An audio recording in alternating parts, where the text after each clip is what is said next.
sama mɔnɛ bi maliyɛnw jɔrɔna ko n'u hamina ko dɔn. O de la sama mɔnɛ ma fɛn fara a ka wari cili musakaw kan. Wa a ka nɔgɔn ni Mali wari ci siraw bɛɛ ye. A ma da aw ma dɛ, sama mɔnɛ bi dɔ fara aw de kunna wari kan. Ni wari bonisi ye, awɔ, ni wari bonisi ye kɔni. Aw ka sanni kɛ ni sama mɔnɛ application ye, aw bɛ wari sɔrɔ aw ka compte bonisi la. K'a daminɛ crédit la, abonnement télé, fo ka taa se courant ni ji sarali ma, aw bɛ bonisi sɔrɔ nin bɛɛ la. N'a ka bonisi buguna dɔrɔn, aw bɛ se k'a yɛlɛma aw ka sama mɔnɛ compte la, ka sanni wɛrɛ kɛ n'a ye, walima ka taa wari jɛbɔ an ka lasigiden dɔ fɛ yen. Aw ye mɔnɛ bɔ aw yɛrɛ la, a k'a chiffrer sisan ni sama mɔnɛ application téléchargeli ye Play Store walima App Store kan ka sɔrɔ k'aw tɔgɔ sɛbɛn. Ni sama mɔnɛ ye, aw de kunna wari bɛ augmenter.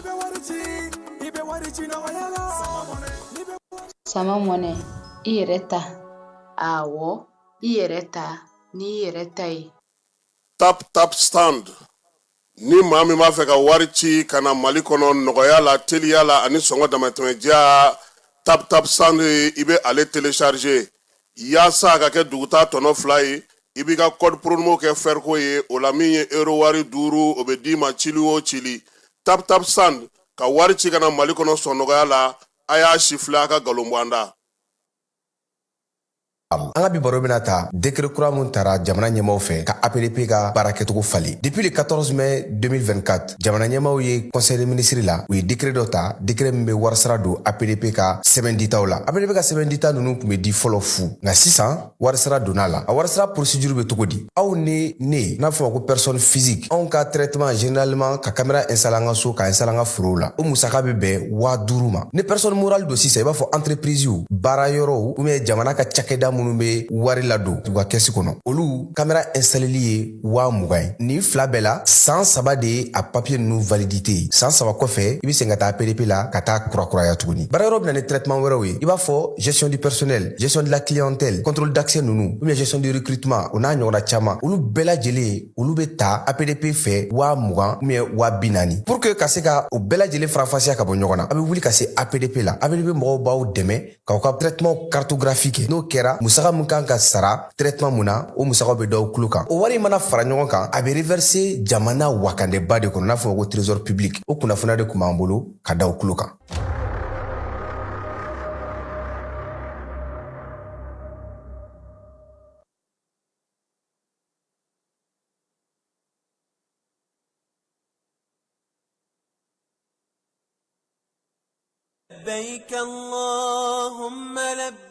Agence Dunia Travers Service a ko a bɛ bonyamasegin foli kɛ ka ɲɛsin a ka sango hijidenw ma, aw minnu ye danaya ta ka d'a kan aw ka hiji labɛn ni a kɛcogo ɲuman na. N'an taara hɛrɛ la ka segin hɛrɛ la, dumuniw ka ɲi, bɛrɛbɛrɛli ka ɲi, n'an mago bɛ diɲɛ fɛn fɛn na u b'a bɛɛ lajɛlen k'an ye. Donc an b'u fo k'u barikada. Directeur min tun b'a nɔfɛ n'o ye Amadu Mayiga ye, a jɔra a jɔyɔrɔ la. Ɲɛmɔgɔya ko fɛn fɛn a jɔra a jɔyɔrɔ la,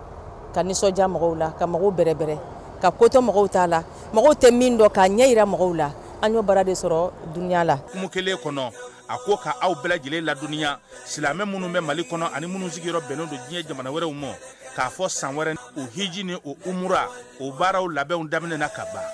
O tumana aw minnu b'a fɛ ka hiji kɛ damu lakana ni basigi kɔnɔ, Agence Dunuya a kɛmɛ k'o fɛɛrɛ bɛɛ lajɛlen tigɛ ka hiji kɛcogo ɲuman kalanw bɛɛ lajɛlen labɛn ka bila aw ɲɛ. Min ye k'a dɔn siyɔrɔ ni damu ye ka surunya aw ka bato kɛ yɔrɔw la. Dumuni lak'i ka sanuma o bɛ tobi ka bila aw ka bolo ka saga n'a ka waati bɛɛ lajɛlen la. Dɔgɔtɔrɔ jolenw olu bɛ aw nɔfɛ hiji kɛ yɔrɔ ani bato kɛ yɔrɔ wɛrɛw bɛɛ lajɛlen la, yɔrɔ bɛɛ ani waati bɛɛ. Baw bolo kuma dɔ o ka wusa ne de sen ka di ye. Agence Dunia Travel Service,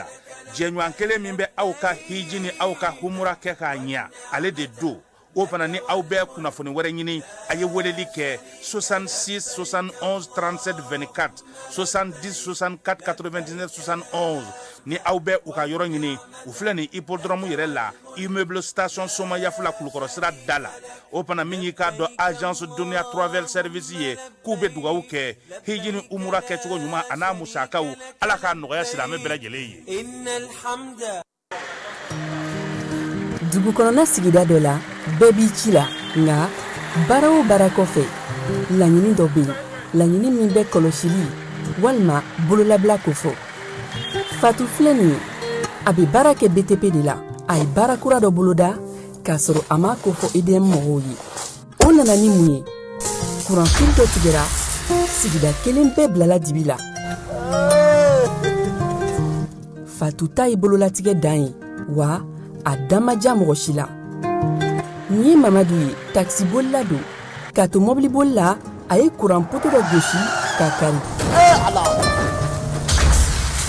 A ma boli, wa a ye EDMSA ka centre d'appel wele. A ka nin kɛwale ɲuman in b'a to ka sara wɛrɛ tɛna bɔ a la. Mamadu ye fasoden ɲuman ye, wa a jan bɛ bɛɛ ka lakana na. Nka bɛɛ tɛ nin hakilina ɲuman in sɔrɔ. Isa filɛ nin ye, a bi ka kɛ komi a bi baara dɔ la. K'a sɔrɔ a bɛ ka kofere électrique fil de bɔ ka t'u feere. Kuranko la, fɛn bɛ jate kan ka minɛ. An kana kɛ Fatu ni Isa ɲɔgɔn ye. An ka kɛ i komi Mamadu.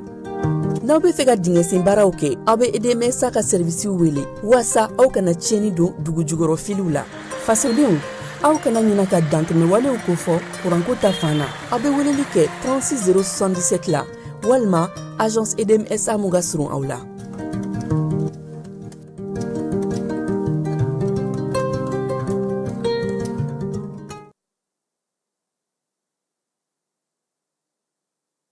bɛɛ lajɛlen ma aw minnu b'a fɛ ka voyager k'a sɔrɔ a ma degun sɔrɔ a ka voyage kɔnɔna na. Compagnie de transport Somatra u y'a kanu ka na ni kari kura caman ye. Kari minnu dilanna norme kɔnɔna na aw ka lafiya kama. A suspension wo, a climatisation, a siège wo, n'i ye kari jɔlen ye foyi tɛ jigin kɔnɔ i bɛ se ka don a kɔnɔna na cogo min na. Somatra e ka kari, Somatra ne ka kari, Somatra anw ka kari. O hukumu kɔnɔna na kari ninnu bɛ sira ta don ko don. Bamako, Segu, San, Moti, Kucala, ka taa se Sikaso ma, Keɲeba, Kita. O ma ɲina Yoro di Sahel maaw kɔ ka taa se Kolokani, Jijeni fo ka taa se Bɛnma ma. Somatra fiɲɛ foroko, Somatra ka wuli hɛrɛ la ka se hɛrɛ la. Ayiwa client aw bɛ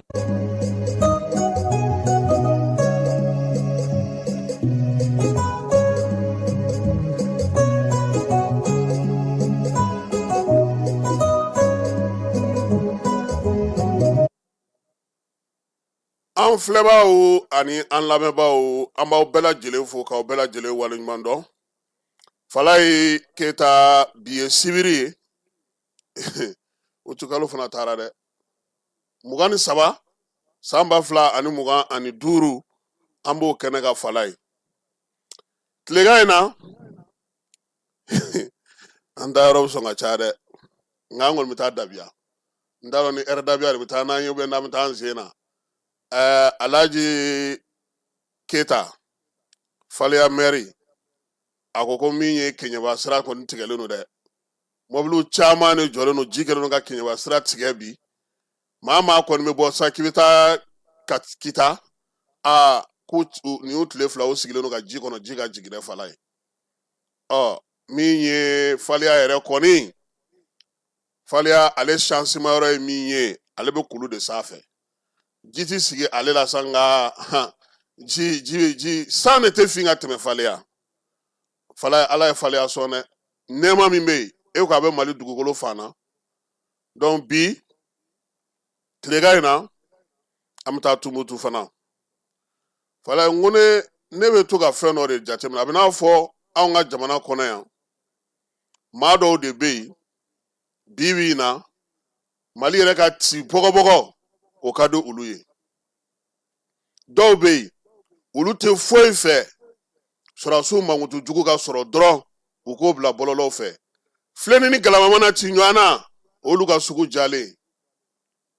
Ayiwa an dun bɛ min f'u ɲɛna u k'a bila u kunna k'a fɔ an bɛ kɛlɛ de la. Don dɔ la i ka jan, don dɔ la i ka surun. Don dɔ la i bɛ se ka wulikajɔ min kɛra juillet kalo tile fɔlɔ i bɛ se k'o ɲɔgɔnna ka jibina jigin ka Falaye. Don min na fana n'u fana ye dɔ k'i la i bɛ jɛn n'o fana ye dɛ. Kɛlɛ de don, a kɛ tɛ ko don o don ka di anw na koyi. Don gɛlɛnmanw b'an kan wa min ye don nataw ye o bɛna na diya Falaye. N kɔni bɛ min fɔ Mali a kɛra bi o a kɛra sini o anw bɛ bɔ nin ko in kɔnɔ dɛ an t'a fɔ ala ɲinama anw bɛ bɔ nin ko in kɔnɔ ni ala n'a kira sɔnna a ma mɔgɔ kɔni se t'o la dɛ o ye ala yɛrɛ ka kɛ de ye wa a bɛ ka nale fana a ɲɛ bɛna sɔrɔ minnu bɛ lɛrɛkutigɛ la ni jaw ye ni sɔrɔdasiw yiraliw ye minnu bɛ ka waleya jugu kɛ n'u bɛ ka kɔkɔrɔma don an yɛrɛ fɛ yan u k'u sigi a kan ko don nataw la u bɛna wele kiiri tigilamɔgɔw fɛ fala u bɛ taa jaabili kɛ maaw bɛ kɔ kan aw bɛ k'olu kɔkɔrɔma don whatsapp gurupuw la yan k'u kɔkɔrɔma don page facebook la yan instagram n'a tɔw fala u k'u sigi n'a ye dɛ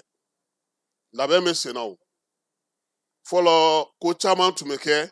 a tun bɛ kɛ mɔgɔw ɲɛna ko maa wɛrɛw don fala ye bi ta sisan nin waati ta in a maliyɛn ka ca n'a tɔ bɛɛ ye jamana tɔw bɛ ka anw minɛ tuma min k'a fɔ ko baara min bɛ ka kɛ anw fɛ yan k'o ka ɲi k'an ye sera ka min kɛ nin ye k'o n'o taara ɲɛ olu yɛrɛ bɛna don o ko la o waati de anw yɛrɛ ka jamana den dɔw bɛ kɔ kan ani kɔnɔna na yan olu ko ko foyi kana ɲɛ bi bi in na jamana in kɔnɔ fajiri da in na an jigintɔ n terikɛ dɔ k'o ma k'a ni sanayɛlɛ kalanso dɔ mɛtiriw ye baro kɛ fala ye olu sanayɛlɛ kalanso mɛtiri dɔw olu yɛrɛ bolo ta ka wuli bamakɔ yɛrɛ la bi a tɛ foyi tiɲɛ olu ye u m'a ɲɛdɔn fala ye kalan cogoya tɛ kelen ye dɛ dɔgɔtɔrɔ a kalalen don a bɛ se kɔnɔboso na nka n'a ka moto tiɲɛna a bɛ taa mécanicien de ɲini dɛ dɔnniw cogoya tɛ kelen ye i y'a dɔn cogo o cogo i dan i ka dɔɔni de ye dɔɔni yɛrɛ tɔgɔ de ye dɔɔni fala ye n'i ye dan dɔ i yɛrɛ la kow la k'i sigi ka diɲɛ taabolo lajɛ bi i kan ka waso n'i faso ye i kan ka waso n'i ka jamana ye i kan ka waso n'i ka wolomasiri tabaw ye ne m'a fɔ maa ka tugu asimi ninnu kɔ o fala asimi ninnu ye tɛmɛsennaw de ye fanga ala t'a di bɛɛ ma dɛ nka i fana k'a bila i kunna n'ala y'a d'i ma n'a bandon sera miniti kelen o ti fara a kan sajo ninnu u fɔra maa kɔ maa bɛ f'u kɔ nka min ti taa a tɛ segin a tɛ falen o ye jamana ye anw ko maaw ka kɛ faso de fɛ bi jamana kɔnɔ maa minnu bɛ sɔn k'u ka denbaya bila k'u muso bila k'u ka denw bila ka kɔɲɔbaw bila ka denkudiw to yen ka fɛn bɛɛ lajɛlen ja bɛɛ lajɛlen kɔ k'a fɔ anw kɔni na anw ni de bɛ bɔ yaasa an ka jamana ka kunba bɔ fala ye maa min fana bɛ se k'o ta k'o yanga k'o yagarabɔ kɛ n'o ye o tigi fana kan ka ɲini ka minɛ jamana ɲɛmɔgɔw fɛ k'o bila sariya ka bolo kan kuma tɛ minnu b'a kɛ u bɛ kɔ kan u kɔkɔrɔ donnen don yan jamana in yɛrɛ kɔnɔ u k'o fɛɛrɛw fana sigi sen kan ka baara kɛ n'o ye ten ko ni filen ni galama mana ci ɲɔgɔn na paraw wa an bɛ min fɔ an ka jamanadenw ye u k'u hakili latigɛ fala ye foyi tɛ yen min fɛɛrɛ tɛ ka tigɛ ɲɛmaaw fɛ a tɛ yen wa don o don n'u ye sira bila an b'a f'u ye a bɛ ka min kɛ nin ye an bɛ bilasirali de kɛ dɛ an bɛ kangarida kɛ fɛn min man ɲi an b'o fɔ an ye farabugu fɔ hali fɛn min tɛ farabugu ye n'a kɛra fara an b'a fɔ kunnafoni dicogo de don bi sɔgɔmada in na alihamudulilayi rabil alamina min bɛ ka kɛ bi segu mara ɲɔnɔ mara kɔnɔna na u ka weleli kɛ u ka ɲininkali kɛ a ko bɛ cogo di k'a daminɛ fajiri seli waati ka na se sisan ma wula maa se kimɛli bɛna k'a la fala ye dogofirikaw olu minnu kunnasiri sira olu minnu miiri sira nin waati in na u bɛ cogo di maaw ka weleli kɛ u ka ɲininkali k'a yɔrɔw la bi patrouille aérienne de bɛ yen fala ye patrouille aérienne min ye armée ye an b'a fo ka wulikajɔ n'u ka cɛsiri la jamana ɲɛmaaw anw kɔni bɛ min fɔ aw ye jamanadenw bɛ min fɛ bi aw bɛ ka baara minnu kɛ a ye fɛn minnu sigi sen kan u k'o dɔw jaabi ye ten sa fala ye tile fila in na i ye kuranko kuma mɛn maa da munna bi bamakɔ kɔnɔna na yan dingɛw bɛ fan bɛɛ fɛ jiw bɛ ka siɲɛni kɛ fan bɛɛ fɛ fala ye munna o dingɛw tɛ datugu dɛ minisiri b'o baara kunna ale ɲɛ tɛ bamakɔ la wa tɛmɛsira yɛrɛ tɛ bolifɛntigi si bolo bɛɛ bɛ dingɛ dɔ de éviter ka taa dingɛ dɔ éviter fo ka t'i coro dingɛ wɛrɛ kɔnɔ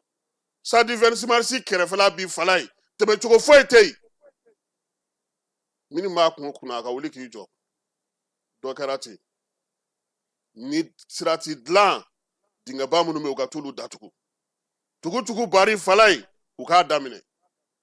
ni samiya banna baara min kan ka kɛ o ka sigi sen kan wa maaw fana fala ye minnu bɛ bila ɲɛmaaya baaraw la ne bɛ tilen ka nin de fɔ yan e ye ɲɛmɔgɔ e bɛ biro kɔnɔ e bɛ ka mun ɲɛmɔgɔya baara kɛ e sigilen don biro kɔnɔ a bɛna nin ɲɛfɔ e ɲɛna e tɛ wuli ka taa lajɛ o de la ne bɛ polisi directeur fo a tɛ fɔ ale ye koyi Yusu Kone yan ayi fana seere de bɛ ba kɔ o fala ye polisiw f'u ja bɛ tigɛ n'u bɛ circulation na sisan cɛ bɛ yaala a ka sira tɛ garde corps banni fɛn na a bɛ ka wuli ka jɔ c'est comme douane Konate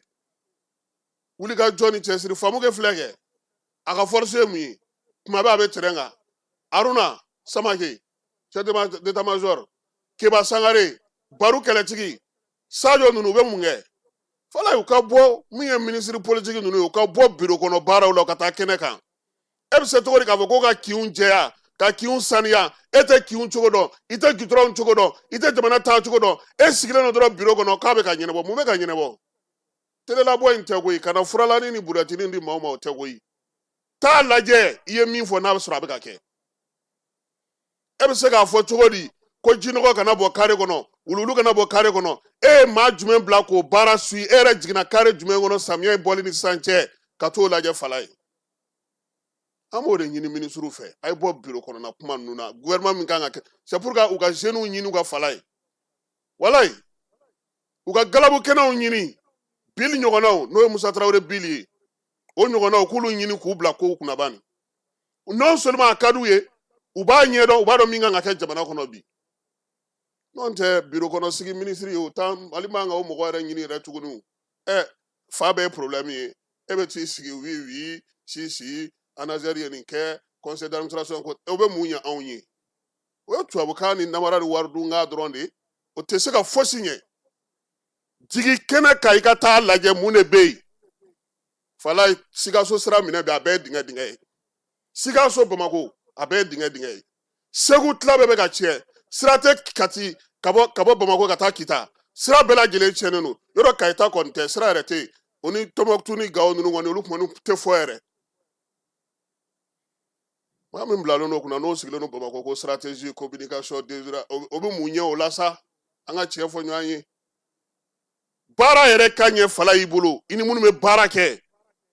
maa minnu b'i ka yamaruya kɔnɔ i n'olu ka bɛn fɔlɔ ministre o ministre e n'i ka baarakɛlaw bɛnnen tɛ i bɛ sɛgɛn fu de la sabula e bɛ min fɔ baarakɛlaw bolo donnen n'u kɔnɔ o t'i lamɛn yɛrɛ u ka sira foyi t'i fɛ n'a y'i diya i si bɛ kɛ k'a fɔ e tɛna bɔ o e ye ministre o ye tiɲɛ kɛ nka e ni mɔgɔ minnu bɛ baara kɛ aw bɛnnen tɛ aw tɛ kuma ɲɔgɔn fɛ u t'i ka kuma lamɛn olu ka hakɛ e donnen don n'olu cɛ e tɛ ka se k'olu to olu ka se ka la i tɛ se k'olu sigi k'u lamɛn hali ni tɛ bɔ bureau kɔnɔ e bɛ se ka mun jaabi sɔrɔ fala ye e jaabi sɔrɔ o sen tɛ bi degun min bɛ yen Asimi mon général de division Ablaye a ye kuma a ka ministre fɛ fasodenw mago b'u la baara kɛnɛ de kan sisan kuma kɔni an ye fo n'u bɛna anw ka jɔyɔrɔ minɛ an na sa dɛ n tɛ kuma n y'o de f'i ɲɛna o don n ko anw mago est ce que papier ko y'anw da in ye tuguni an ta tɛ papier ko ye o Mali Niger nana yan ka na an ka transition taacogo la ka taa dɔ dilan u fɛ yen Burkina nana ka na an ka transition taacogo la ka taa dɔ dilan u fɛ yen Gabon cɛ y'a ka mɔgɔw bila ka na yan jamana bɛɛ depuis bi tɛ mɔgɔw bɛ na anw de lajɛ ka taa ɲɔgɔnna k'u fɛ yen munna anw minnu yɛrɛ y'a dɔn a tɛ ɲɛ anw fɛ yen parce que karisa ka mɔgɔ de don ko mana to o cogo la a tɛ ɲɛ wa fala ne yɛrɛ bolo n'i mɛnna fanga la Mali la i fanga bɛ ban koyi walayi n'i mɛnna fanga la Mali la u b'i dan yir'i la parce que i nalen wuyawuya i bɛ se ka wuli ka fɛn dɔ kɛ nka n'i mɛnna u ka kurutu ninnu u b'a don i hakili la wa sira surun e de t'a tɔgɔ jugu ye an b'a ɲini ɲɛmaaw fana fɛ premier ministre fana a ka to ka bɔ a ka yɔrɔw lajɛ u ye mɔgɔw bila baara an b'a dɔn a bɛ taa yɔrɔ caman na dɛ an b'a fo ka cɛsiri la nka a ka dɔ fara a kan hali bi fala ye président tɛ se ka taa yɔrɔ caman nka ale bɛ se ka fɛn dɔw jateminɛ ka olu lajɛ ka taa cun anw dɔw kan n'a sɔrɔ an bɛ k'an ka baaraw kɛ fala ye nin ye an donkan ye bi k'a ɲɛfɔ maaw ɲɛna k'a fɔ ko baara min bɛ sen na a ma ban nka n'Ala sɔnna a ma tile kɔnɔna na min bɛ ka kɛ bi Segu mara la an na tila ka kiimɛli d'u ma fala ye kununko mugu k'a bɔra tumutukaw fɛ yen yan'an k'a ɲini k'a ɲɛdɔn ko tumutu k'an cira cɛw ne b'o de f'i ye sira surun dɔrɔn de ka nɔgɔ olu bolo u bɛ taa ja dɔ ta ka bɔ yɔrɔ dɔ la ka ja dɔ ta ka bɔ yɔrɔ ani kan yɛrɛ ti fan kelen maa maa bɛ tumutu dɔn o ɲininka ko abaraju ye fa jumɛn ye k'an bɛ fa min na bɛɛ b'o dɔn o bɛ jingare bari kɛrɛfɛ ni maa min ko ala k'an sɔn sababu ɲuman na koyi tumutukaw ye min fɔ an ye fala ye maa kelen o de fatura min ye maa saba o joginna sigana maa kelen bolo dara o kan mun kɛra nin kalo in tile 22 n'o ye kunungo ye fala ye nɛgɛ kanɲɛ 15 waati k'i min bɛ Tɔnbukutu n'u b'a fɔ ma ko abaraju kalanso min bɛ yen n'o ye jardin d'enfant La Paix ye o masuruna na a yɛrɛ sa k'a fɔ ko dɔ de kɔni mugujugu tun b'a bolo n'o ye obi ye o de kɔni pɛrɛnna ale yɛrɛ bolo ye o nɔgɔnin fɛ sa sɔrɔdasi minnu bɛ yen olu ka maa minnu bɛ déminɛli kɛ n'o ye ka mugujugu bɔ dugu la olu wulila k'u kunda a yɔrɔ ka fala ye ka taa yɔrɔ bɛɛ lajɛlen encercler min ye ɲaganu n'a ka cɛdenw ye k'u fo yan k'a lajɛ waleya in mun de bɔra a kɔnɔ nɛgɛ kanɲɛ 12 wa 13 wa 17 waati sigana maa kelen u sera k'u tɛgɛ da o kan min ye wolomasiri tabaw ka ɲɛmaw ye u ko ko sɛgɛsɛgɛli bɛ sen na tiɲɛni kɔni minnu kɛra a yɔrɔ la u bɛ k'olu bɛɛ lajɛlen kɛ ni ala sɔnna a ma min ye communiqué ye o bɛna na kɛ sa yaasa tumutukaw bɛɛ lajɛlen k'a dɔn k'a fɔ min kɛra u ka dugu kɔnɔ fala ye sɔgɔmada in na an b'a yira bɛɛ lajɛlen na sa fala ye basigibaliya ko kuma min bɛ ka fɔ wulikajɔ min bɛ sen na armée bolo an b'a fɔ o ma ko dugukolo ko o hukumu kɔnɔna na sa patrouille aérienne o bi bi Masina kɔnɔna na an ka donkan kɔnɔna na an ye dɔ fɔ o la fala ye an ye kuma min fɔ an bɛ segin a kan tuguni n'o ye fanga daraki min kun kan ka kɛ n'a ma ɲɛ sɔrɔ kimɛliw y'a yira bi k'a fɔ ko min ye Ukraine ye ani Faransi u sen bɛ ko in na fala ye lieutenant colonel Yann Christian Bernard Vivizilier ale min minɛna fala ye k'a ka telefɔni kumana dɛ Mali ale ka sɛgɛsɛgɛlikɛlaw a ka ɲininikɛlaw u y'a yira sa k'a fɔ ko min ye Ukraine jamana ni Faransi ye u y'u bolo don ka se k'a lajɛ fanga daraki u bɛ se k'o sigi sen kan cogo min na Mali kɔnɔna na o la sa min ye waleya in yɛrɛ ye a labɛnna Faransi de fɛ sabula ale ka service de secret maa kelen tɛgɛ sera ka da o ka Mali jamana in kɔnɔna na ya fala ye min ye waleya in ye kamalen min filɛ nin n'a minɛna a ko kɔni ma taa yɔrɔ jan jamana ɲɛmaaw y'a yira sa k'a fɔ ko min ye Faransi ye ale tun b'a fɛ ka fanga yɛlɛma o de sigi sen kan Mali yɛrɛ kɔnɔ pewu fanga min bɛ yen k'o bɔ yen pewu laɲini min ye Mali jamana ye k'o bila Faransi ale ka hukumu kɔnɔna na Faransi ka nafaw bɛ se ka sɔrɔ yan cogo min na maa minnu tun bɛ na sa olu kun ka se k'o baara kɛ min ye farafinna an fanfɛ bolo ye ko ni tɛgɛ sera ka da Mali kan Faransi masakɛ sigiyɔrɔ n'o ye Élysée ye ale n'a saga sɔrɔ min ye farafinna an fanfɛ bolo fanfɛla la an fanfɛ bolo kɔnɔna na maa kofɔlen n'o ye Faransi ka agent de secret ɲini tɛgɛ dara a kan Yann Christian Bernard Vizilier fala ye k'a ka telefɔni kumana dɛ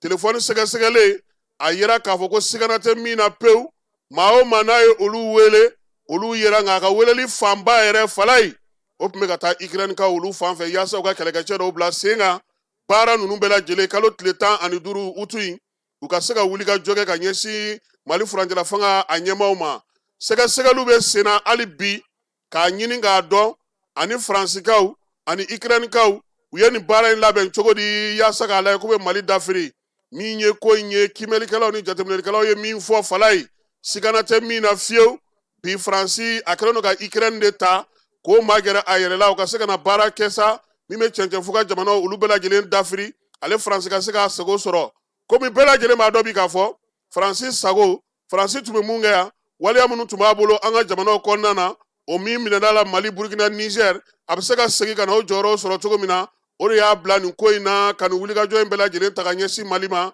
wa min ye Ukraine ye a kɛlen don k'o de ta sa k'o yanga k'o bila kojugu kunyanfan a bɛɛ lajɛlen ɲɛnabɔli la service de renseignement maaw Mali kɔnɔ kabini y'u tɛgɛ da kamalen ka fala ye telefɔni min b'a bolo n'o o tɛ sɔrɔ anw yɛrɛ ka jamana cili siraw fɛ u donna a kɔnɔ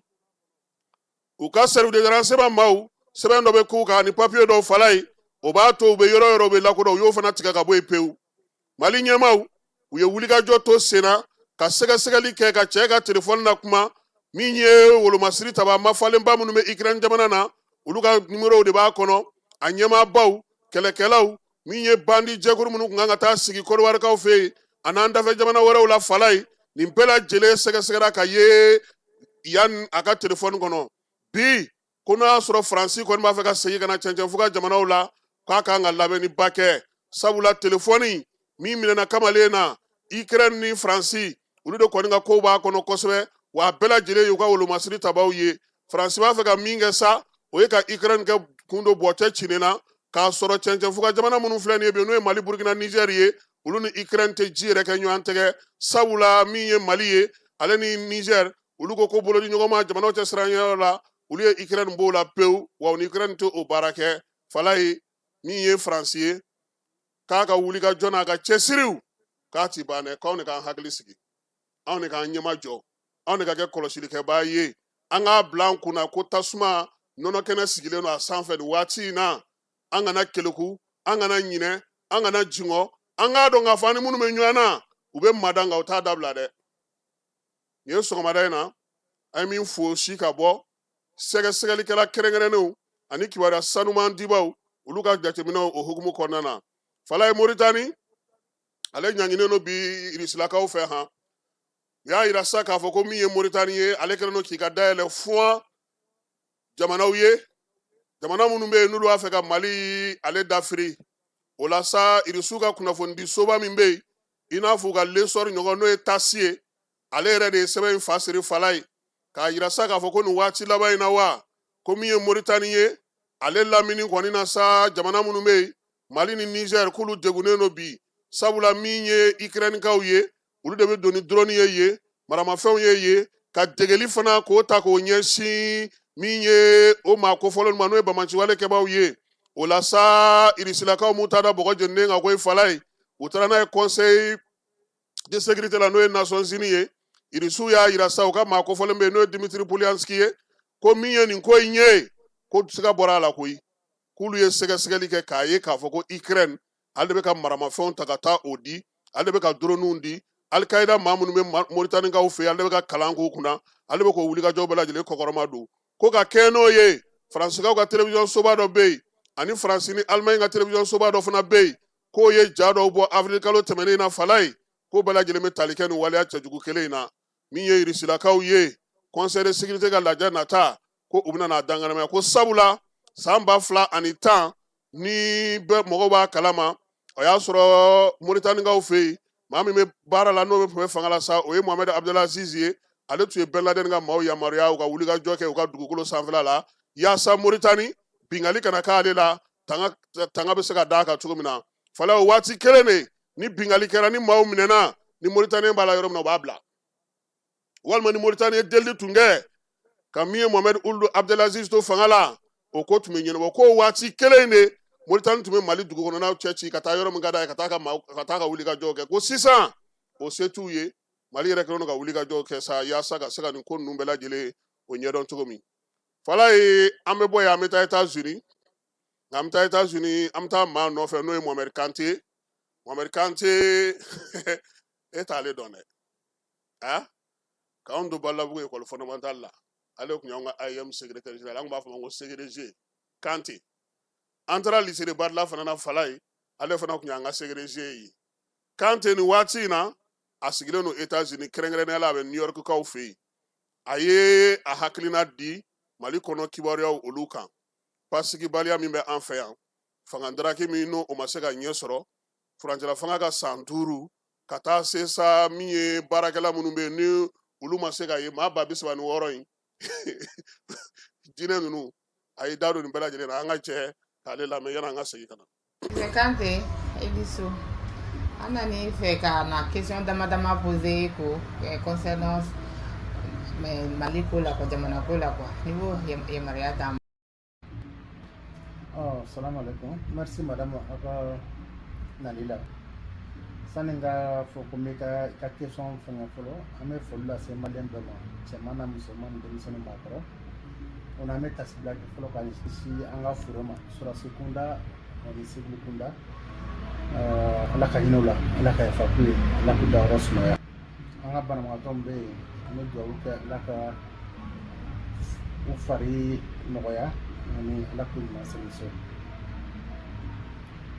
An ka question kelen bɛ fɔlɔ bɛ boli. E yɛrɛ hakilinata ye jumɛn ye ni arrestation minnu kɛra Abbas colonel général Abbas Dambele ni Nema Sagara? Bon, arrestation min kɛra sur les personnes qui sont citées par rapport au jamana institution à d'Afrique. Bon, a kɛra mɔgɔw bolo surprise ye, surtout mɔgɔ officier supérieur min b'a la n'olu tɔgɔ fɔra. Bon, mɔgɔ caman bɛ ka bila a kɛ personnel ko ye, personnel ko tɛ, parce que Abbas ye sɔrɔsi ɲɛnama don, Nema fana ye sɔrɔsi ɲɛnama ye, mais sɔrɔsiya ka créer u ka sɔrɔsiya personnel yɛrɛ o côté tɛ. Fɛn mun kelen b'u la, fɛn mun kɛra, acte mun posera, a bɛ taalen o sens de la. Bon, o la n'o fɛn sugu kɛra, bon, comme a bɛ sariya ka bolo kan, o minɛna ka ban, bon, ni mɔgɔ minɛna o ni k'a ye fɛn kɛ, o ni k'a nɔ a jɔra la, o fɛnw tɛ kelen ye fɔlɔ, o ɲa dɔn après le jugement ni fɛnw na, u bɛ se ka nana n'a ye a tabiya ye, u nɔ b'a la, u nɔ t'a la. Comme fɛn fɛn bɛ sariya ka bolo kan, an tɛ se ka fɛn fɔ la fɔlɔ, mais an b'a fɔ toujours jamana Mali bɛ yɔrɔ min na bi bi in na, an mago tɛ mankan fosi la k'a fɔ ko ka institution pour d'Afrique, an bɛ ka jamana bɛ k'a yɛrɛ ɲini fɔlɔ. An bɛ se k'o de fɔ nin fɛn in na, an bɛ se k'a fɔ dɔrɔn comme c'est une question de militaire. Militaire heureusement ils savent comment gérer la situation. An bɛ dugawu de kɛ Ala ka jamana basigi, Ala ka jamana kisi. O ni an ka sɔrɔsiw bɛɛ u bɛ k'u bolo di ɲɔgɔn ma, u bɛ ka ɲɔgɔn minɛ ka jamana lajɛ. An ka question filanan bɛ taa bɛ boli fɛn u bɛ ka affaire fonctionnaire fictif affaire ko in. E yɛrɛ tɛ taa jumɛn la? Bon, on peut dire vraiment ça c'est une bonne nouvelle. Parce que u filɛ ka o baara min latigɛ ka fonctionnaire jateminɛ physiquement, u y'o fɛnw jateminɛ, u y'o calcul ni fɛnw kɛ. Fonctionnaire min présentera, oui, mais minnu ma ye, o bɛ taa bɛn foli 36 500 et quelques fonctionnaires. Bon, a bɛ n'a fɔ olu ye fonctionnaire fictif ye, a bɛ n'a fɔ fu don. A bɛ n'a fɔ olu fonctionnaire u tɛ exister, mais u ka salaire ni fɛnw tun bɛ ta. Bon, u ye filɛ ka baara min latigɛ o la, vraiment o ye fɛn ɲɛnama ye ka jamana kisi corruption ma. Maintenant an b'a fɔ ministre min chargelen b'a domaine na, u ka enquête kɛ sur les 36 500 et quelques fonctionnaires. Minnu tun b'a wari ta, u ka enquête kɛ pour nous amener le reste an ka wari tɔ. Parce que a wari bɛ taa san kɔnɔ a bɛ taa 48 milliards ɲɔgɔn na. Bon 48 milliards ɲɔgɔn na o ye san joli kɛ n'o wari bɛ tunu na. U ka enquête kɛ ka responsabilité situer pour que kana n'an ka wari ye. Parce que wari bɛ fɛn caman ɲɛ an ye an ka jamana ye. An ka ekɔliso ko bɛ yen, an ka sɔrɔsiw ka minɛn ko bɛ yen, an ka sɔrɔsiw ka denbayaw tali ko bɛ yen charge la. Ya o ni ka siraw dilan ka an ka dɔgɔtɔrɔso dilan, a bɛ se ka fɛn caman kɛ. Ne kɔni bolo kɔni ça c'est une félicitation au gouvernement et au général Ablaye Maïga avec l'ensemble de son équipe pour ce travail. Et ensuite, ce côté toujours, on a premier ministre le général Ablaye Maïga, à lettre circulaire qui a fait un prix pour ce bararo service européen pour que mɔgɔw k'a dɔn maliyɛnw k'a dɔn ani nana carte san carte sɔngɔ ni ni nana n ka extrait de naissance nɔfɛ n ka extrait de naissance sɔngɔ ye nin ye. Tout cela c'est pour éviter suani ni ŋanamu ma. Ça c'est la transparence, vraiment c'est une bonne initiative que nous saluons les autorités. Enfin, quel est votre jugement? Quel jugement faites-vous sur les 5 ans de transition? C'est-à-dire transition quand il 5 ans. Bon, transition à 5 ans, le bilan est positif. Le bilan est positif parce que nous avons le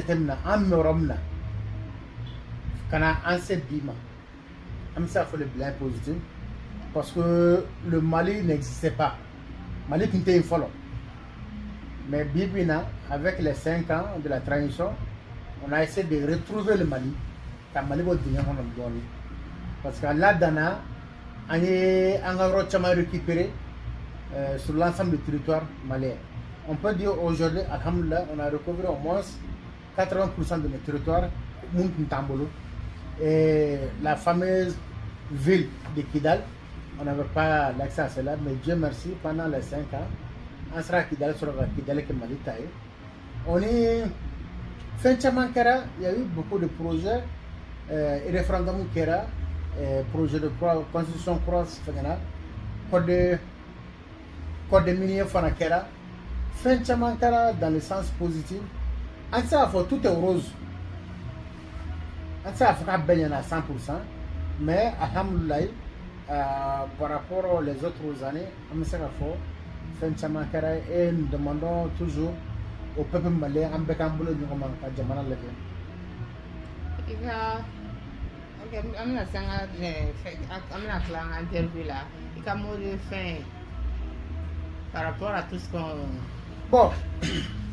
le mot de la fin, I'm ça mon faudron alsa malien en béca yoromine. Malien dembe ambe magobo nyona. Anga Jamana lay, Jamana wala tambolo ni malinte. Ambe ka yina malila. Ambe ka yina malila. On est à Kelela, Mali be Kelela, ame Janfa be Malika. On m'a mis Ambega ke Sorossi, Ambega ke gendarmerie, Ambega ke garde nationale, Ambega ke sapeur pompier, Ambega ke ozovre. Naye mo jugo yor sigana mo yor. Na sigana mo yor fan. Anga fama lo donia. Anga information d'anga fama mo. Parce que c'est avec l'information seulement ame sera se mo jugo na. Nama information de angam mogoma ayam na osoro choco a barabe gelea oni ama fo anga chef d'état-major général des forces armées aka consigne di aka commandant de zone FNB mo sika na yisigi tuguni attaque sugu do ake anga bazula kuma tika fo ko do anga bazu kono beki jojorola commandant de zone beki jojorola ni commandant de zone ni mi jojorola le chef d'état-major général des armées aka la responsabilité à côté remplacé par d'autres hommes valables parce que au niveau de nos femmes on a des hommes valables intègres qui peuvent défendre leur zone parce que fin de voir que bibina à sa famille maintenant on va équipement on maintenant vraiment anga seka dans Carola on a même fait tourner flambe no drogue ko ambeka en chesra anga famo demain autorité de ka drogue kele parce que drogue kele li bibina fiorlo problème lo qui engran vraiment abe anga jamana sin masini aba agele ambolo parce que anga jeunesse club de Nambala o famille o te fanya na mai on est toujours ama fo malam bayana ambeka nyomine ambe makobe jamana la ben makobe nyona. Maintenant, mon meta ka foko ta plateau roka, plateau étranger donnons télévision son fona. Kuba malagossi. Et mané malagossi, ma mali don lagossi, hier lagossi parce que m'tare ici je ta fait fond malima. Ah, hier lagossi, yara malon bela kite ki bora malien la. Alsa ala akil mandu uluma. On est anga jamana la alsa. Ame mon fodron, ame wulu kanjo, amanga sur la souffo. Jusqu'à présent, nous sommes fiers de vous tous nos militaires qui sont au front, la patrie ou la mort, nous vaincrons. Merci.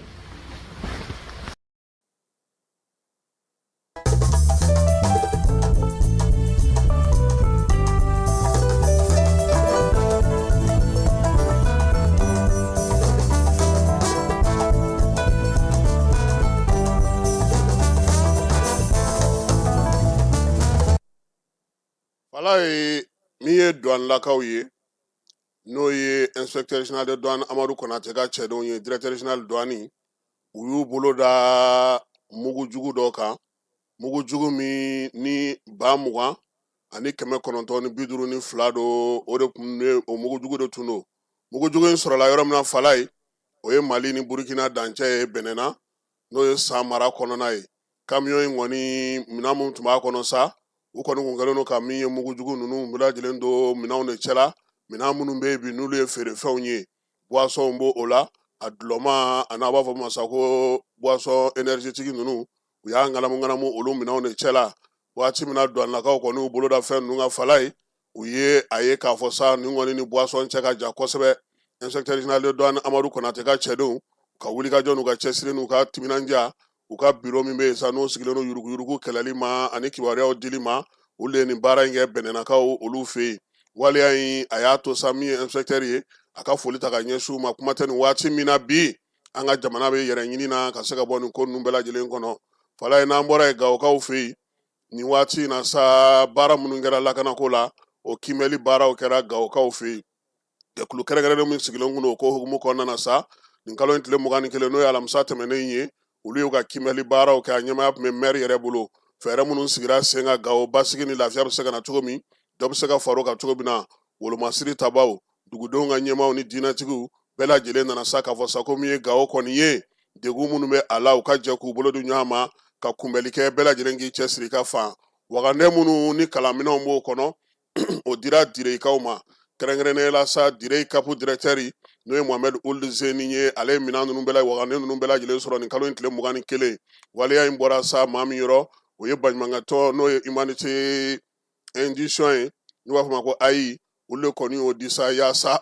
min ye direkaw denmisɛnninw bɛ se ka kalankɛminɛn ɲumanw sɔrɔ cogo min kalanta ale min masurunya bɛ surun ale yɛrɛ filɛ nin ye halisa musow ka bana min bɛ yen n'o ye col de l'utérus ye o kɛlɛli baaraw kɛra bankasikaw fɛ yen ɲɛlulikajɔ in sa ale kɔni kun daminɛna kalo tile 18 k'a kun cɛ kununko juma don bankasikaw maa minnu bɛ yen sa n'olu kɔni yira k'a fɔ ko bana in b'olu kɔnɔna na sa b'olu lasa musolakaw fɛ yen n'o ye cancer de col de l'utérus ye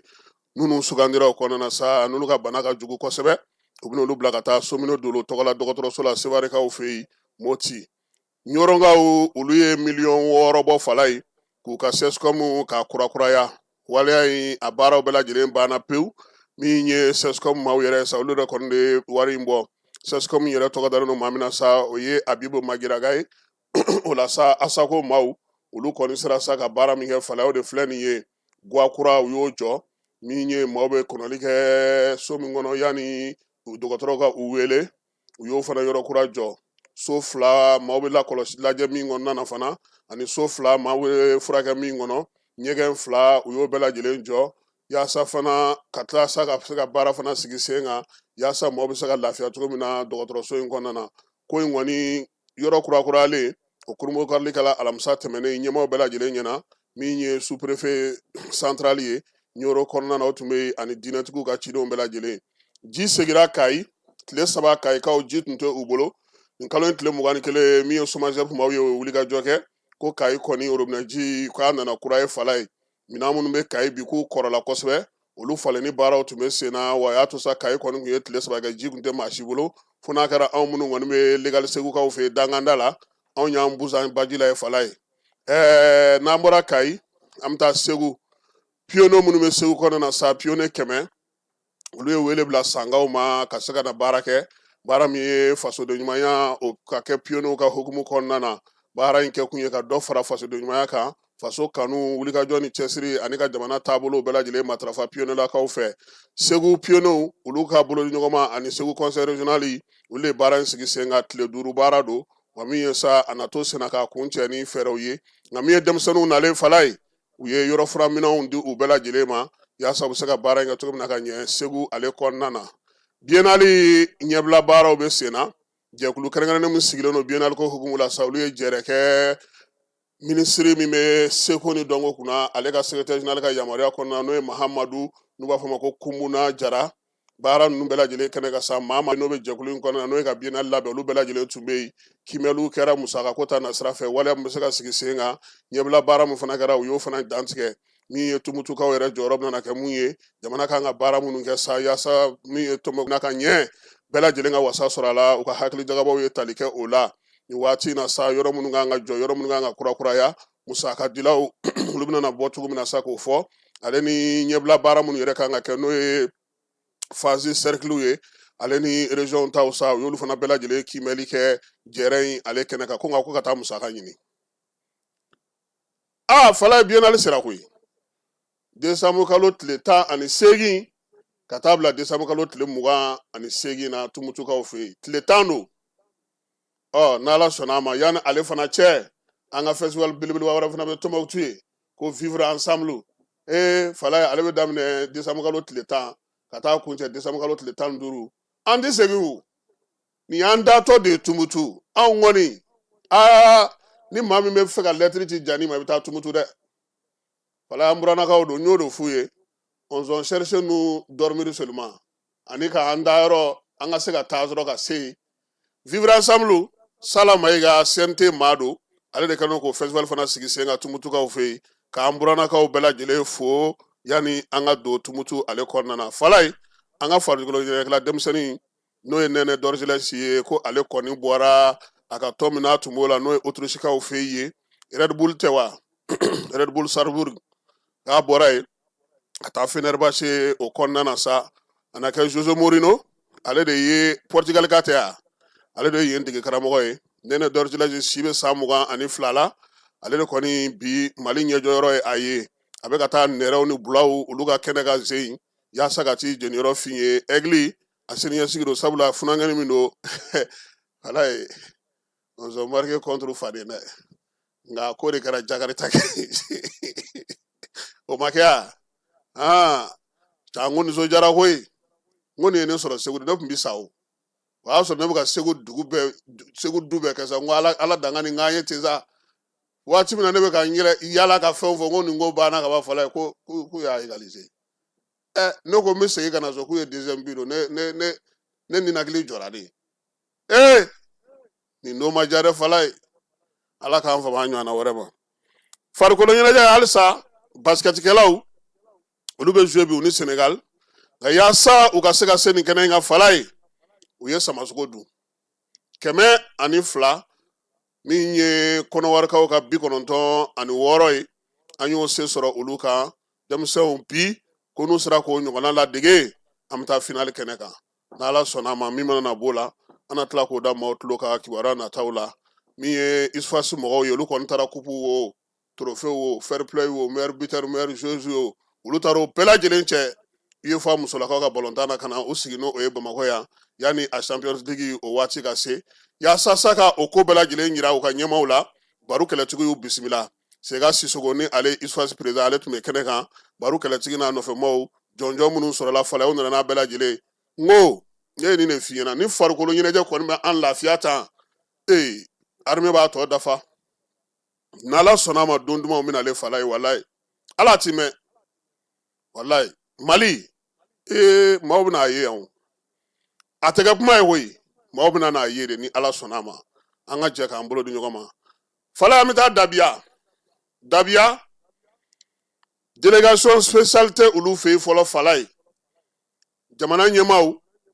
u y'u wakili kɛ Fasambu Keyita ye Fasambu Keyita fala ale de nalen a ko n'i y'a mɛn mairie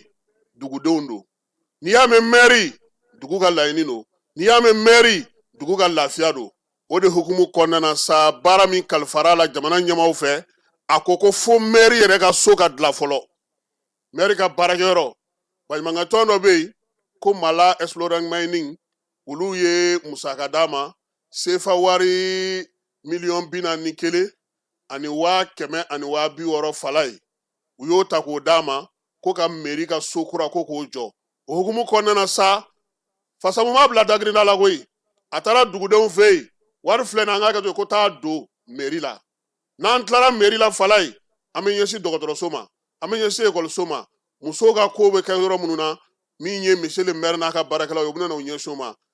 ntɛnɛn tɛmɛnen mairie so jɔli hukumu kɔnɔna na u ye bɛɛ wele duguden bɛɛ nana kɛnɛ kan baara kan ka kɛ cogo min fala sangu me kana lengo ma bali de anti ta kene kai miniti 15 an ka taa dabiya kaw fe ka taa ɲɛda o ko kan so fɛ o ye limaniya dɔ ye Sambu Keyita n'ale dabiya rural de ɲɛ n'ale sɔrɔdugu ye ɲariko ye a ye o de yira dabiya kɛɲɛba ani maliyɛn bɛɛ lajɛlen na sabula a sigilen mɛriw ka nɔrɔbila la kalo 2 kɔnɔna la sɛnɛ ka wuli ka jɔ kɛ ka se ka ɲin baaraba in k'o boloda walasa dabiya commune rural ale ka ɲada kura sɔrɔ ni a musaka bɛ taga $41,160,000 la min b'a yira k'a fɔ ko an ka autorité de transition u ye suganti min kɛ ka kɛ dabiya chargé d'expédier des affaires courantes ye u ma fili. Sambu Keyita, le chargé d'expédier des affaires courantes de la commune rurale de Dabia. Alhamdulillah, bi an bɛ kɛnɛ mun kan o ye nisɔndiya kɛnɛ de. Jamana ɲɛmɔgɔw ye ne ta ka ne bila mairie ɲɛfɛ ka danaya dan kan. Donc o danaya jɔyɔrɔ n kan k'o yira commune-den bɛɛ lajɛlen na. Donc o nana fɔlɔ n ye ɲɛsin mairie de ma k'a yira k'a fɔ an ka mairie a kan ka bɔ a cogoya kɔrɔ la ka ɲada kura di an ka mairie ma parce que mairie o de y'an ka baara yɔrɔ mairie de bɛ commune bɛɛ représenter donc a ka kan yen ka dilan k'a ɲa ka baarakɛla bɛɛ ka se ka baara kɛ condition ɲuman kɔnɔna la donc n nana n y'a hakilinata ta ka se n ka partenaire ma commune la n'o de ye Mala exploration mining o k'an dɛmɛ financement na n ka se ka n ka mairie so dilan ka ɲa u ma problème don a la u y'a yira k'a fɔ vraiment olu mako bɛ baarakɛla de la donc ni y'a ɲini u fɛ u sɔnna ma u y'a yira fana k'a fɔ u bɛ a financement bɛɛ ta en totalité o de kama tare n y'a ka population wele dugu 16 ka dugutigi bɛɛ wele ka na ani alimamiw ani sifinnakaw ka musokuntigiw wele ka société civile ɲɛmaa wele ka na ka baara in ta k'a yir'u la donc baara min bɛ sen na n ye dɛmɛ min sɔrɔ ka a da u tulo kan mɔgɔ minnu fana kɛra sababu ye ka sɔrɔ in ɲini ka a d'an ma ka o la u tulo kan mairie-so in réhabilitation a musaka bɛ taa $41,160,000 o y'a bɛɛ lajɛlen ye équipement b'a la. nin baara ninnu daminɛ n'a jateminɛ kɛra an ka kɛɲɛba préfet ale ka dankan 2nan fɛ n'ale Asaliya Agariza ye ni ka sɔrɔ commune wɛrɛ chargé d'expédier des affaires courantes sɔrɔla kɛnɛ kan Laji Keyita n'ale Faleya ani Ibrahim Jabakate n'ale Sitakele ani maaba caman wɛrɛw. Asaliya Agariza sous-préfet central mais en préfet tɔgɔ la maire ka nin initiative ɲɛnamanba de bɛɛ tɛ nin initiative sugu ta ani société min bɛnna la o société Mala exploration ye moi nin ye acte de développement de ni misi tɔw sera ka dabiya mairie ka nin initiative ɲɔgɔnna kɛ a bɛ kɛ ko ɲɛnamanba de an minnu ye représentant de l'état ye an jɔyɔrɔ bɛna kɛ min ye nin baara la o ye suivi de donc ni Ala sɔnna bi an nana baara in lancement officiel la donc an ye entrepreneur ɲininka ko ale bɛ se ka baara in kɛ 3 mois kɔnɔna na ni tɛ samiya donc au 3 mois an b'a suivi kɛ avec le maire en même temps l'entrepreneur même. nin baara ninnu kalifara entreprise groupe de jeunes bâtisseurs de l'Afrique n b'a fɔ a ma GJBA ni ale PDG a y'a yira k'a fɔ ko maires ye danaya min ta k'a da olu yɛrɛ ko denmisɛnninw kan k'o ye nimisi wasaba ye. Mambe Koulibaly, PDG du groupe GJBA, groupe des jeunes bâtisseurs d'Afrique. Bon, bâtiment min filɛ kɔfɛ nin bâtiment ye bâtiment kɔrɔba de c'était composé de 3 chambres, petit bureau, juste un petit salle de réunion. Maintenant, on a décidé de faire une modification pour pouvoir que ka bureau nani sɔrɔ duguma ani bureau principal kelen o toilette b'a kan ka toilette kelen fana di chaque bureau olu bɛ se ka jɔ o toilette min na k'o sɔrɔ.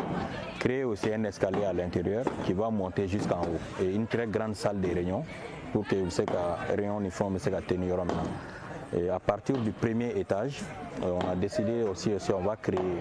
le bureau du maire, un salon de réception, la secrétariat et un petit buffet quoi, bureau de dossier. Nin baara in ni Ala y'an dɛmɛ a mɛnni ye kalo 4 n'a cayara ka se a tɛ kalo 5 kɔni sɔrɔ n'Ala ka jɛn ye o y'a mɛnniba y'an bolo samiyɛ bɛ jouer baara kan dɔɔni sinon nin ye kalo 3 baara de ye n bolo. Dabiya commune ale mairie tili o kɛra nisɔndiyaba de ye Dabiya commune den bɛɛ lajɛlen ma ani kɛɲɛba cercle ma caman ma sabula u ye an ka jankurandɔnw kɛ ka dɔnkilidaw kɛ ani population bɔra Dabiya commune ale dugu 16 ani ahamo 84 bɛɛ lajɛlen na ka ɲɔgɔn sɔrɔ dabiya meri la walasa ka nin baara bolo dalen lajɛ ani k'u ka dɛmɛ ta ka ɲɛsin dabiya meriw ka nɔrɔbila ma ana partenaire Cheikh Umaru Keita ni ye yiri turu a bɛ yɛlɛ sanfɛ denmisɛn min nara a ye dugu valeur k'a la a y'an ka commune ni valeur kɛ commune la parce que bureau bɛɛ ta de don commune bɛɛ ta de don n'i ko k'e b'o kɛ kura ye o bɛ diya jamanaden bɛɛ ye o bɛ diya commune den bɛɛ ye parce que fɛn dɔ bɛ yen a bɛ tɔgɔ si mɔgɔ ma n'i ye baara ɲuman kɛ mɔgɔw b'a fɔ ne kɔni bɛ yɔrɔ min sisan kɔntanniba de don an bɛ ala deli dɔrɔn ala ka sini kɛnɛya d'an ma a ŋaniya ɲuman min b'a la ala k'a continuer ka taga fɛ an seko ye min ye an b'a kɛ ni fangala baara don ni kotise don ni duwawu don an b'a bɛɛ kɛ an b'a bɛɛ kɛ pour que k'a dɛmɛ on na meri ankili ya kanye abunyama hana alang ija o kilime jamano tobe bela lubi la luti bela dugumu la duguti alu hara nyo an lutigo alu ulu dugutingo adugo ulu ni jamano banta wonya doron jamano ibe meri inte dugo beto ali meri be dugo men onola me o be organiseno donc dugutigo ni lutigo ali bala alang ahango singo muta awman ning abara men dayelete bara nyima ba bari lang ijade dabengolu ala dele tamu dabiat adiata dele tamu akoyata dele tamu ala badi ala alambu ala na dindinya ni na kebaya ala mo kambe dunato ala da langi no menti ala ka sabato dungato jamano ala ka basuma yaaya ni ala ka meri di alamma ntel duronto meri ala ka ni hera bengama ala ka ni kunawulo bengama ala ka ni sini kende bengama asibu president komba kontona fo bamako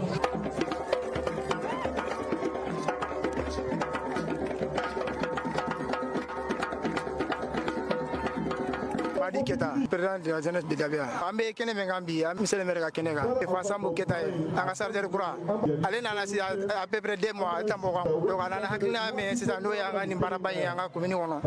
Ameriti ka jo. Donc vraiment ambe ni sudan no akola. Amba fo ka barkana. Donc jeni be ba ko ni barena. Parce que amado mena ko Dabia ma ko be benela. Ani kilenya. Ambe ka farana nga. Ani meru. Anga nyongo tege mine. Wole be nani be wole bina ni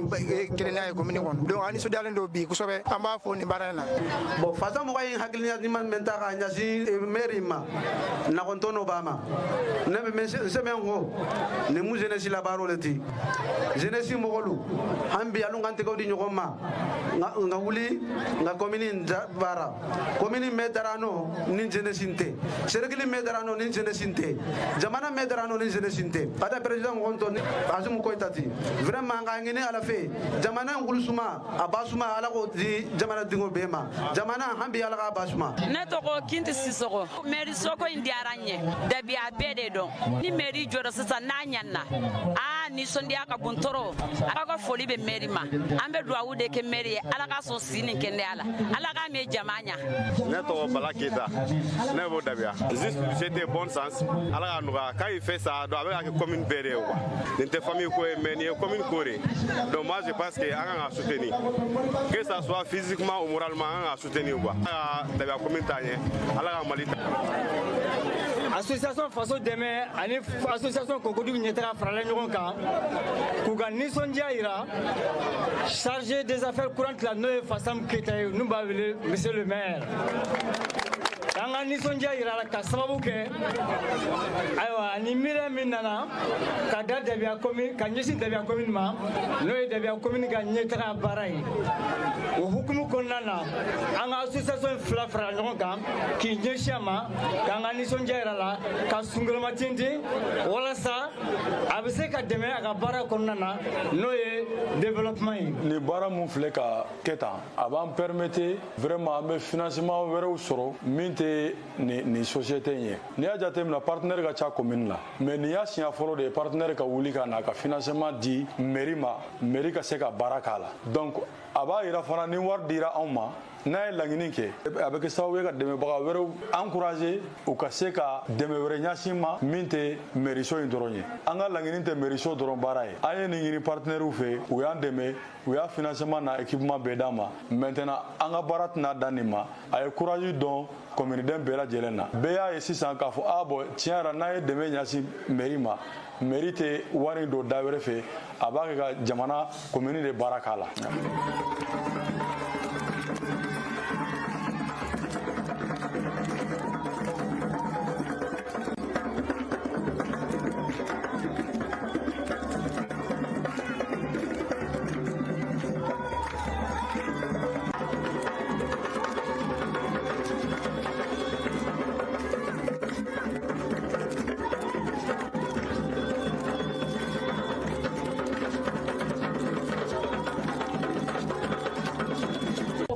De Dabia. C'est avec un grand honneur et une profonde reconnaissance que nous prenons la parole pour exprimer notre soutien aux nouveaux responsables désignés pour conduire les affaires courantes de notre commune rurale de Dabia. Nous savons tous que notre commune traverse une période particulière où la continuité administrative et la préservation de l'intérêt général sont essentielles. Votre engagement à placer la réhabilitation de la mairie de Dabia au cœur de vos priorités mérite d'être salué. La mairie n'est pas seulement un bâtiment administratif. Elle est le symbole de notre vie communautaire, de notre identité et de notre avenir. La réhabiliter, c'est donner à Dabia une maison commune digne, un espace où chaque citoyen pourra se sentir représenté et respecté. Nous mesurons les défis qui vous attendent. La mobilisation des ressources, la coordination des acteurs, l'écoute des populations. Mais nous savons aussi que votre détermination et votre sens du devoir seront des atouts majeurs pour la réussite de cette mission. Au nom des habitants de Dabia, nous vous réaffirmons notre confiance et notre soutien. Ensemble, en unissant nos forces, nous pourrons faire de la mairie réhabilitée un symbole de renaissance et de progrès pour toute la commune. Nin baara in a ye nisɔndiya lase Dabia ka population fɛn fɛn b'a kɔnɔ n'a bɛ taga maa 20,000 ani 770 ani 1 na. Welewelekan mun bɛ ne bolo k'a ɲɛsin n ka commune den bɛɛ lajɛlen ma o ye ka a yir'u la jamana ɲɛmɔgɔw ka danaya bɛn kan bi. Donc o danaya pour que o danaya ka sabati n mago b'a la commune den bɛɛ lajɛlen ka na an bɛɛ ka fara ɲɔgɔn kan ka baara kɛ ɲɔgɔn fɛ pour que an ka commune ka se ka bɔ nɔgɔ la. Denmisɛnniya t'a la mɔgɔkɔrɔbaya t'a la bɛɛ lajɛlen de ta ye commune ye bɛɛ lajɛlen niyɔrɔ bɛ commune in na. Commune in filɛ nin ye mɔgɔ wɛrɛ tɛ se ka bɔ kɔfɛ ka na commune in dilan tant que an yɛrɛ ma wuli k'an jɔ fɔlɔ ka anw jɔyɔrɔ yira commune baara la fɔlɔ. Donc ne kɔni b'a ɲini commune den bɛɛ lajɛlen fɛ bɛɛ ka na n mago bɛ bɛɛ ka dɛmɛ la. Bon, message min bɛ n bolo à l'endroit du chargé d'expédier les affaires courantes de la commune de Dabia o de ye vraiment a ka nin hakilina ɲɛnamanba de vraiment il est à saluer, c'est à féliciter. Partenaires minnu ye initiative ta k'u b'a financer à totalité olu fana folen don. Et weleweleda min bɛ société tɔw ye minnu b'an ka cercle kɔnɔna na u k'a lajɛ ninnu action ninnu ɲɔgɔnna kɛ o ka ɲi kosɛbɛ parce que commune camanba de nin cercle in na minnu mago bɛ nin mairie sugu la. Donc ni société tɔw yi keleyara à la exploitation na vraiment a bɛ kɛ ko ɲɛnamanba de ye commune cercle ma.